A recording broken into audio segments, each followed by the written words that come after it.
Ito ang nagiging simula ng pagkasira ng pamilya. Kapag kayong anak hindi marunong makinig, hindi marunong sumunod sa kanyang mga magulang.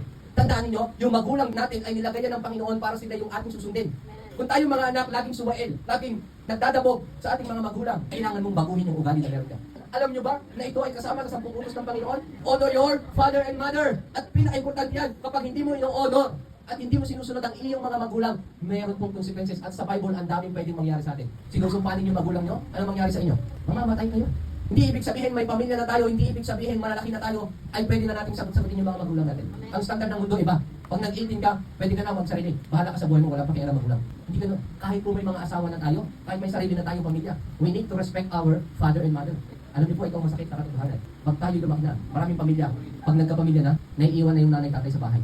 Pinababayaan na. May sakit, pinababayaan. Kung saan-saan nagpalaboy-laboy. Gusto niyo bang mangyari sa mga magulang ninyo?